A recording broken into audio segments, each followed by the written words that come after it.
Hello friends, welcome to Vadipettai அம்மா சமையல்.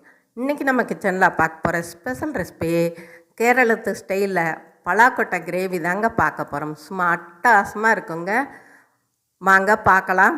அதுக்கு முன்னாடி இன்றைய பிறந்த நாள் மற்றும் திருமண நாள் காணும் அனைவருக்கும் வாடிப்பேட்டை அம்மாவின் இனிய நாள் வாழ்த்துக்கள். ஸ்கிப் பண்ணாமல் பாருங்கள் ஃப்ரெண்ட்ஸ். பிடிச்சிருந்தா ஒரு லைக் ஒன்று போடுங்க. வாங்க வீடியோக்குள்ளே போகலாம். இப்போ பலாக்கொட்டை எடுத்திருக்கேன். அதை மேல் தோலையும் எடுத்துட்டு இந்த ப்ரௌன் கலர் இருக்கு இல்லையா, இதையும் எடுத்துட்டு இப்போ நம்ம தண்ணியில் போட்டு நல்லா கழுவி எடுத்துக்கலாம். கழுவிட்டு இந்த பலாக்கொட்டையை ரெண்டாக கட் பண்ணி வச்சுக்கலாம். பாருங்கள், இந்த மாதிரி கட் பண்ணிக்கிடுவோம். இப்போ ஒரு மிக்சர் ஜாரில் ஒரு 10 சின்ன வெங்காயம், சின்ன சின்ன பூண்டு ஒரு 4-5, ஒரு துண்டு இஞ்சி, ஒரு பட்டை 2 கிராம் சேர்த்துக்கலாம், ஜீரகம் ஒரு அரை ஸ்பூன் சேர்த்துக்கலாம், சோம்பு கொஞ்சம் சேர்த்துக்கலாம். அதே அளவுக்கு சோம்பும் சேர்த்துருக்கேன். மிளகு இருந்தால் சேர்த்துக்கங்க. நான் மிளகுத்தூள் சேர்த்துருக்கேன் 1/4 டீஸ்பூன். இப்போ 1/2 ஸ்பூன் கொத்தமல்லி பவுட்ரு சேர்த்துக்கலாம். 1 ஸ்பூன் மிளகாய்த்தூள் அதுவும் சேர்த்துக்கலாம். இப்போ தேங்காய் சில்லு பல்லாக நறுக்கியிருக்கேன். ஒரு 2 சில்லு இருக்கும். அதையும் நறுக்கி போட்டு நல்லா பேஸ்ட்டாக அரைச்சிட்டு வந்துடுவோம். இப்போ அரைச்சி வச்சாச்சு. இப்போ ஒரு கடாயில் கொஞ்சம் ஒரு 2 ஸ்பூன் எண்ணெய் விட்டு சோம்பு, பட்டை, கிராம்பு போட்டுக்கலாம். போட்டு நல்லா பொரியட்டும். இப்போ சோம்பு நல்லா பொரிஞ்சிருச்சு பாருங்கள்.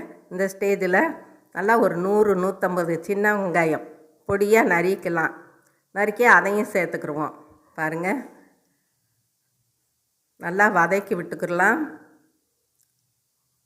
இப்போ கருவேப்பிலையும் அது கூட சேர்த்துக்கலாம். நல்லா ஃப்ரெஷ்ஷான கருவேப்பிலை தாங்க சேர்த்துருக்கேன். ரொம்ப நல்லா கமகமன்னு இருக்கும்.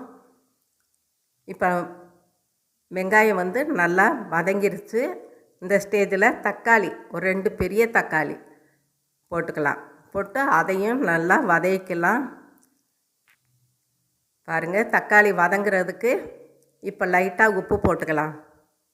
ஏன்னா சட்டுன்னு தக்காளி வதங்கிடும். பாருங்கள், நல்லா வதங்கி எண்ணெயெல்லாம் பிரிகிற ஸ்டேஜுக்கு வந்துருச்சு. இந்த ஸ்டேஜில் நம்ம அரைச்சி வச்சுருக்க பேஸ்ட்டையும் கலந்து விட்டுக்கலாம்.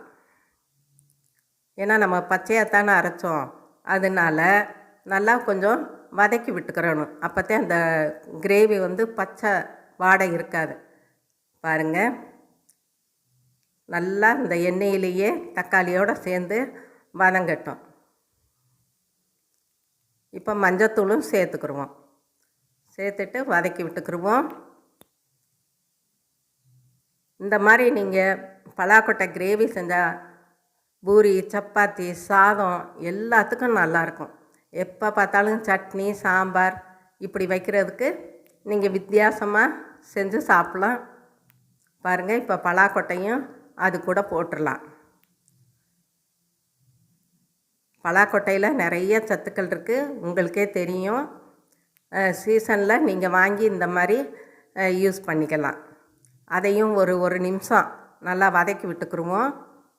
பாருங்கள், நம்ம வேக வைக்கல, ஃபஸ்ட்டே பச்சை பலாக்கொட்டை தான் போட்டிருக்கோம்.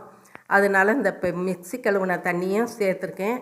சேர்த்துட்டு கலந்து பார்த்தா கொஞ்சம் கெட்டியாக இருந்துச்சு. ஏன்னா பலாக்கொட்டை வேகணும் இல்லையா, அதனால் நான் இன்னும் கொஞ்சம் தண்ணி சேர்த்துருக்கேன்.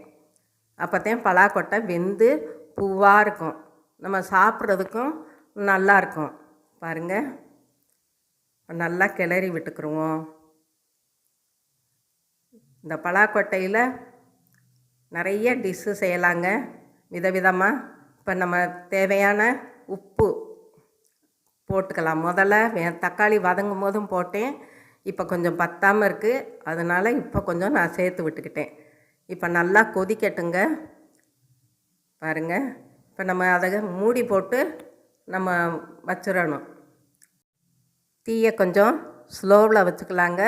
ஒரு 10 நிமிஷம் விட்டுட்டோம்னா சூப்பரான கிரேவி கிடச்சிரும். அதுவும் கேரளத்து ஸ்டைலில் சும்மா பக்காவாக இருக்குங்க. பாருங்கள், பார்க்கும்போதே நமக்கு சாப்பிட தோணுது. இந்த கிரேவி பூரி, இட்லி, சப்பாத்தி, சாதம் எல்லாத்துக்கும் சூட் ஆகுங்க. இந்த ஒரு தடவை செஞ்சு சாப்பிட்டிங்கன்னா அடிக்கடி செஞ்சு சாப்பிட தோணும், அந்த அளவுக்கு இருக்குங்க. அவ்வளோதேங்க, நம்மளோட கேரளத்து பலாக்கொட்டை கிரேவி சும்மா ஜம்முன்னு ரெடி ஆயிடுச்சு. இதுவரை சப்ஸ்கிரைப் பண்ணாதவங்க சப்ஸ்கிரைப் பண்ணுங்கப்பா. ஆளுங்கிற பெல் பட்டனை தொடுங்க. லைக் பண்ணுங்கள், ஷேர் பண்ணுங்கள், கமெண்ட் பண்ணுங்கள். நீங்களும் உங்கள் வீட்டில் ட்ரை பண்ணுங்கள், சாப்பிடுங்க, சந்தோஷமாக இருங்க. நன்றி, வணக்கம்.